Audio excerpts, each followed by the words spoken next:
વિધાનસભામાં કલાકારોના સ્વાગત સન્માનનો વિવાદ વધુ વકર્યો। વિક્રમ ઠાકોરે વ્યક્ત કરેલા દુઃખ બાદ કોંગ્રેસના ધારાસભ્યએ નિવેદન આપ્યું છે। અમૃતજી ઠાકોર જેમણે કહ્યું કે તમામ કલાકારોને મળવું જોઈએ આમંત્રણ।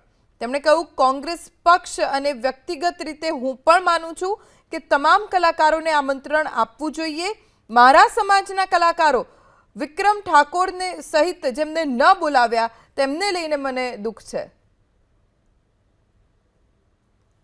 અને સરકારે આવું ન કરવું જોઈએ। સરકાર માટે તો દરેક કલાકારો સન્માન્ય હોય। તમે જો ગુજરાતની અંદર ઠાકોર સમાજ છે, કોળી સમાજ છે, દેવી પૂજક સમાજ છે, દરબાર સમાજ છે, પાટીદાર સમાજ છે, ઘણા એવા નામાંકિત કલાકારો છે, ભજનીકો છે, લોક સાહિત્યકાર કલાકારો છે। આવા ઘણા કલાકારોને આમંત્રણ આપવામાં નથી આવ્યું। ત્યારે ગઈકાલે જે સમાજે વિક્રમભાઈને સમર્થન કર્યું એમાં અમે અમારો સૂરનો સૂર પુરાવી અને વિક્રમભાઈના સમર્થનને અમે સમર્થન આપીએ।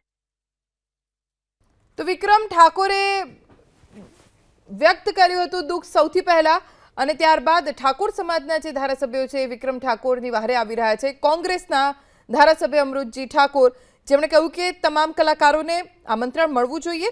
કોંગ્રેસ પક્ષ અને વ્યક્તિગત રીતે હું માનું છું કે તમામ કલાકારોને આમંત્રણ મળવું જોઈએ। સરકારે આવું ન કરવું જોઈએ। તમામ સમાજમાં અન્ય કલાકારો છે પરંતુ તેમને આમંત્રિત ન કર્યા જેથી વિક્રમભાઈની સૂરમાં સમાજે સૂર પુરાવ્યો છે। આ શબ્દો અમૃતજી ઠાકોરના રહ્યા।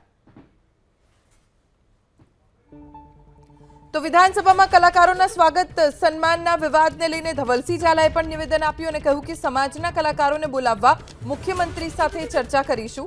સમાજના આગેવાનો સાથે પણ સંપર્ક કરી રહ્યા છીએ। કે એવું કોઈ વ્યક્તિગત વાત ના હોય પરંતુ આપણે બધાએ સમજીએ છીએ પરંતુ આ એક લાગણી કે સરકારી ઘણી બધા પ્રોગ્રામો થતા હોય છે અને એની અંદર ક્યાંક ને ક્યાંક કોઈ લોકોને બોલાવવામાં નથી આવતા, અમુક સમાજોને બાદબાકી કરવામાં આવે છે, એમાં પણ ઠાકોર સમાજને ખાસ। એટલે બધી વાત સાથે પણ અમે ચર્ચા કરવાના મૂડમાં હું પોતે તો છું જ, પણ તેમ છતાંય જે મેં 2-3 દિવસથી જે જોયું છે તે બાબતે સમાજની જે લાગણી છે એ લાગણી માન્ય મુખ્યમંત્રી સાહેબ સાથે ચર્ચા કરવા માટે હું પૂરો પ્રયત્ન કરવાનો।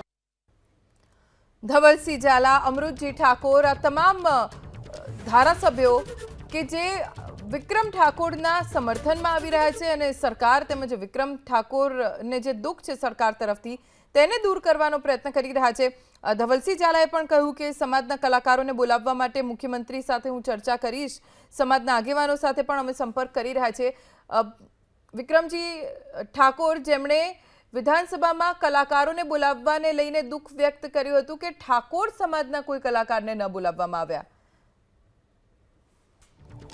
આ તરફ ભાજપના ધારાસભ્ય અલ્પેશ ઠાકોર જેમણે પણ નિવેદન આપ્યું છે આ મામલે અને વિક્રમ ઠાકોરના સમર્થનમાં આવ્યા છે ભાજપના ધારાસભ્ય અલ્પેશ ઠાકોર। અને જે કઈ વાત એમને જે મુદ્દા ઉઠાયા છે આ વાત એમના કહેવાથી આજે ખબર પડી છે। હકીકતમાં જો અમને પહેલા ખબર હોત તો 100% એમાં સુધારો કરી દો, પરંતુ હવે જે બનાવ બની ગયો છે એ બનાવમાં અમે પણ અજાણ હતા, અમને પણ કંઈ ખબર નથી। હું એ દિવસે બપોર પછી આવેલો અને વિક્રમભાઈની સાથે તમામ જે ખ્યાતનામ કલાકારો છે, નામાંકિત કલાકારો છે જેમણે ગુજરાતની ફિલ્મ ઇન્ડસ્ટ્રીને, ગુજરાતની સાંસ્કૃતિક વારસાને જીવંત રાખવા માટેના જે લોકોએ પ્રયત્ન કરે છે આવા બધા જ કલાકારોને બોલાવવા જોઈએ, સન્માનિત કરવા જોઈએ। બીજી વાત એમણે જે કંઈ ઉઠાઈ છે એ તમામ બાબતોનો અભ્યાસ કરીને સરકારમાં જ્યાં જે કંઈ વાત કરવાની યોગ્ય જગ્યાએ વાત કરીશ। હું 100% કહું છું કે જે એમની લાગણી છે, જે સમાજની લાગણી છે, એમની સાથે ઊભું રહેવું મારી જવાબદારી છે।